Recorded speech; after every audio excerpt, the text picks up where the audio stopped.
Bonsoir tout le monde. Aujourd'hui, Inch'Allah, on va voir comment installer Zabbix sur CentOS 7.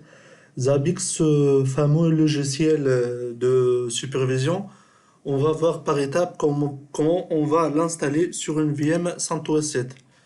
Tout d'abord, on commence notre installation. Là, c'est notre VM CentOS 7. Ici, la désactivation de ces Linux, c'est vraiment à ne pas recommander. C'est pas recommandé de désactiver le C Linux parce que C Linux, c'est une fonctionnalité, ou plutôt, c'est un module de sécurité dans l'OS CentOS 7. Mais pour faciliter la tâche, voilà, on va la désactiver comme une première étape pour empêcher voilà, les erreurs pendant notre installation. Là, on passe vraiment à l'installation et la configuration de serveur web Apache.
Comme vous savez, Zabbix, son interface web est développée plutôt par le langage PHP et Zabbix il est développé par le langage de programmation PHP et le C, voilà. Du coup, l'installation de PHP est nécessaire pour la partie front-end de Zabbix, voilà.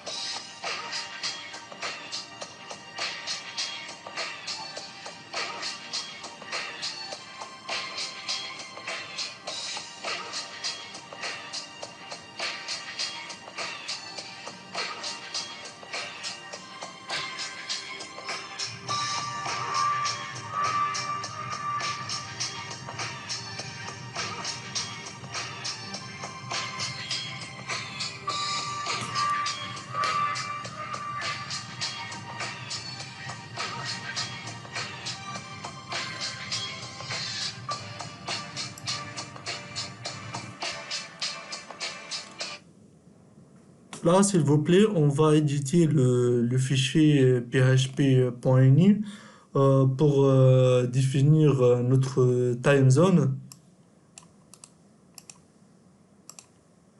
Bon, oups, qu'est-ce que je fais? php.ini, excusez-moi, le fichier, normalement le PHP est installé, bizarre. Normalement, là, je comprends pas. Excusez-moi. Bon, là, parce que le package de PHP n'est pas installé correctement, j'ai relancé la commande d'installation.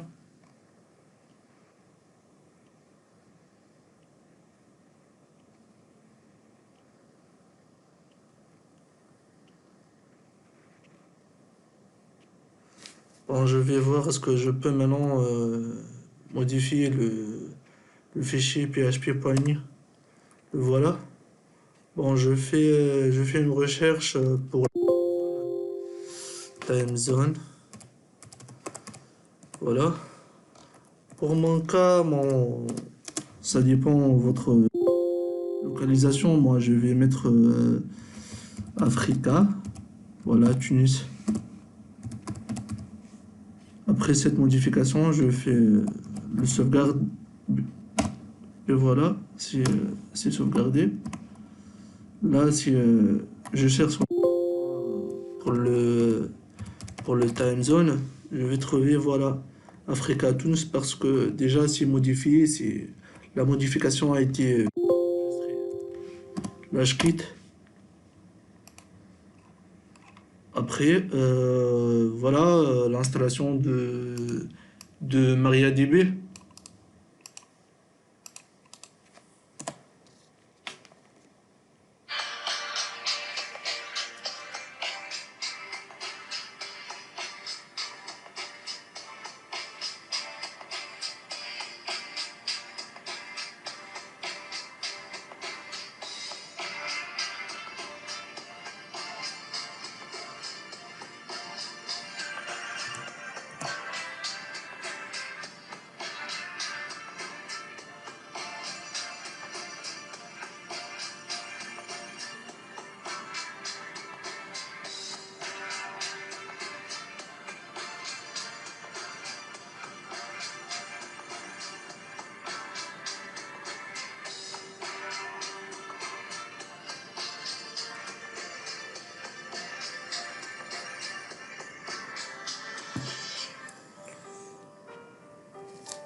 Comme vous savez, MariaDB est un système de gestion de base de données.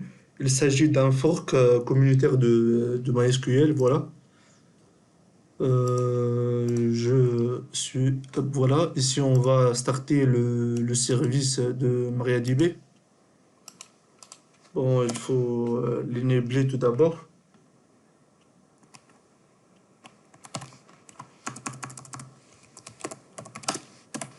Là, je vérifie l'état de ce service, est-ce que c'est bien installé ou non. Le voilà, il est actif, running. Ici, on va faire la sécurisation de notre base de données, MySQL bien sûr. Là, je dois mettre mon mot de passe de base de données, voilà.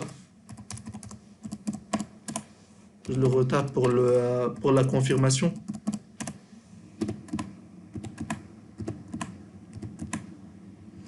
Là, voilà, c'est terminé.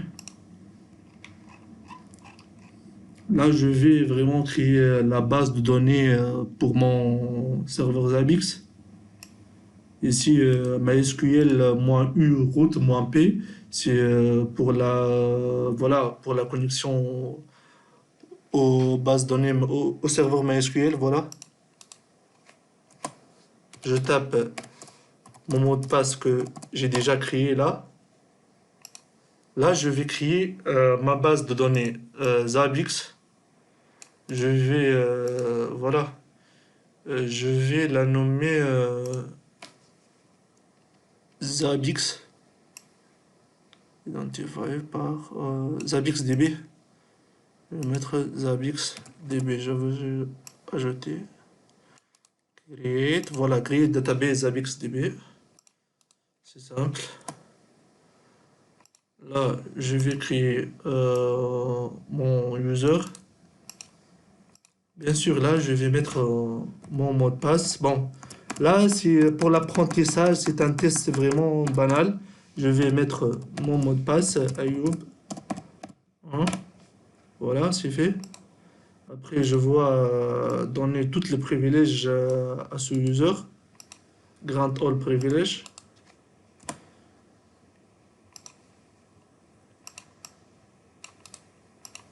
Hop.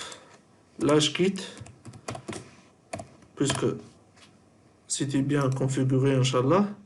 On passe maintenant à l'installation de Zabbix. plutôt de repo de Zabbix. Voilà, c'est installé.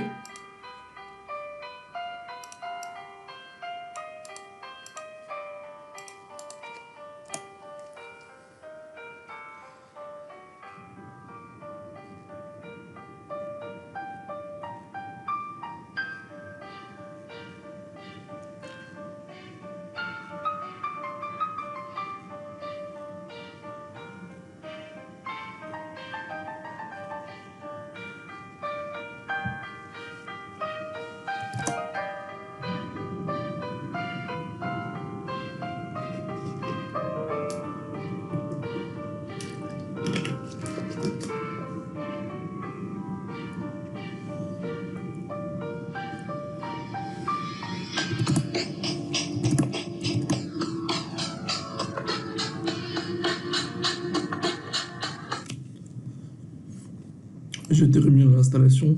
On passe maintenant à la configuration de Zabbix. Là, je vais configurer le fichier zabbix.conf. Oups. Qu'est-ce qu'il y a là? Normalement, tout est installé. Le Zabbix serveur MySQL, le Zabbix web MySQL et même l'agent.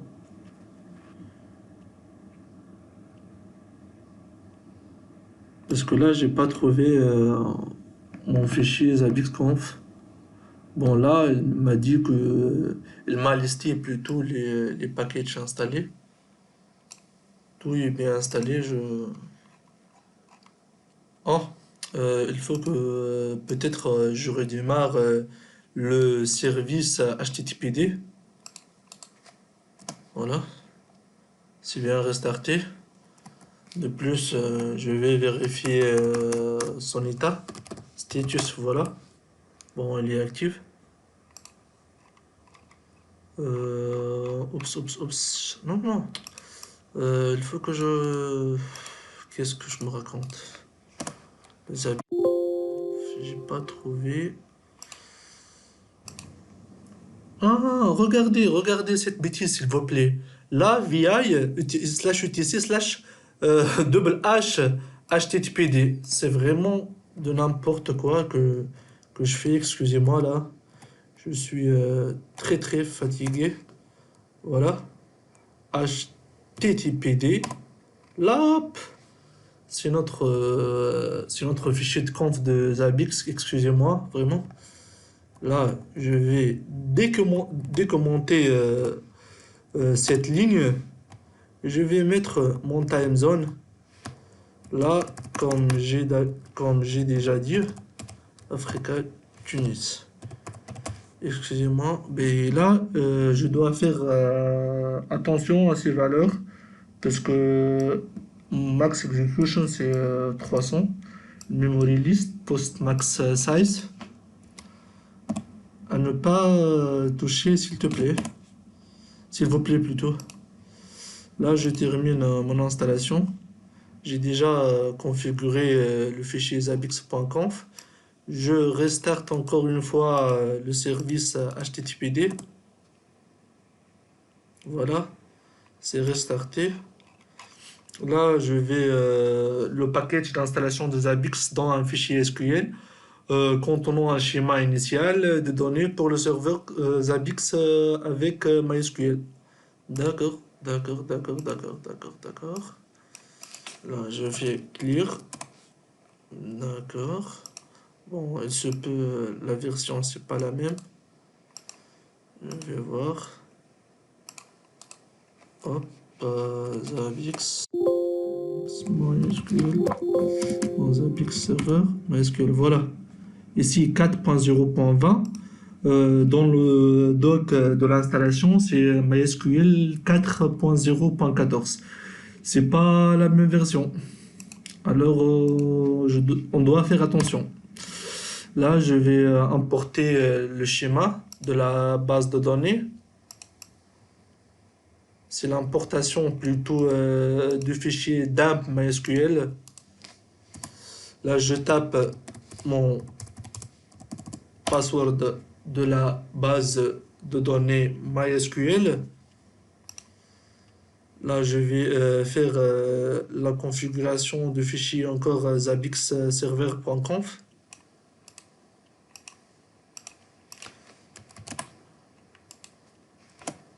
On va vraiment faire attention à cette étape.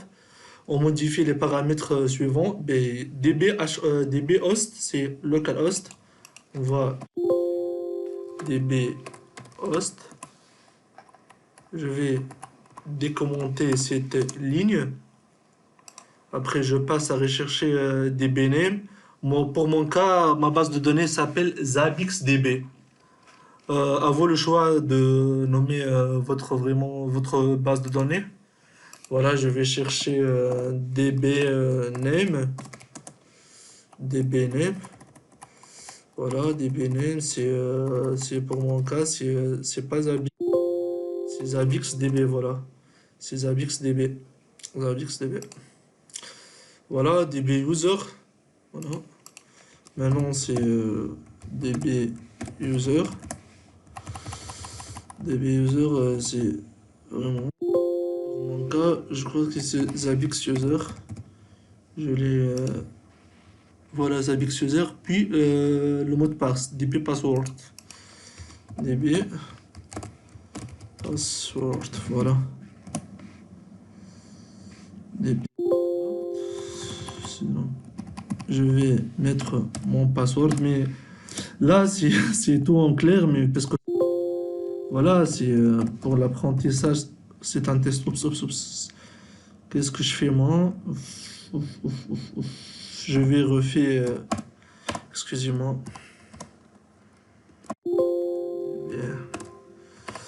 DB host. DB host. Je vais refaire la tâche. DB host. DB plutôt. C'est, excusez-moi, c'est le DB name. DB name, voilà. DB name, c'est Zabix DB. Le Zabix user, c'est ça? Oui, DB user. DB user. Hein. Zabix user. Maintenant, il faut faire attention dans les fichiers de config généralement pendant la mise en place des solutions. Maintenant, des DB password, voilà. DB password. Voilà, je vais mettre mon mot de passe. C'est dans le but d'apprentissage. Oups. Là, j'espère que tout est bien configuré. Maintenant, je restart le service Zabbix Server.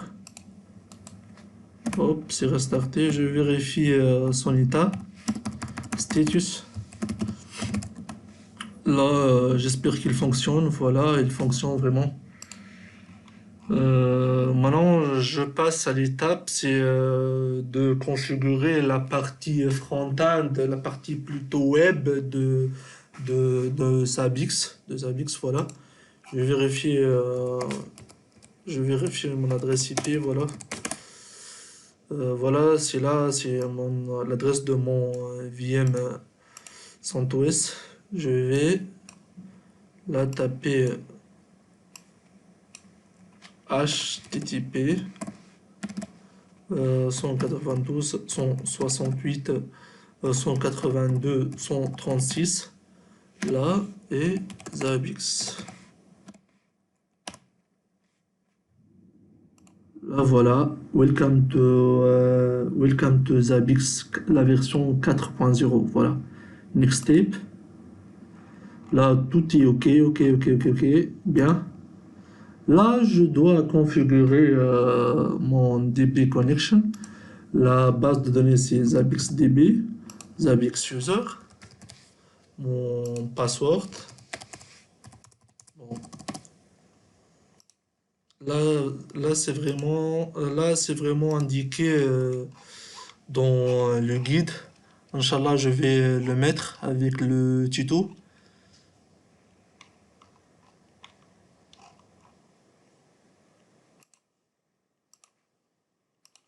Là, ma Zabbix server.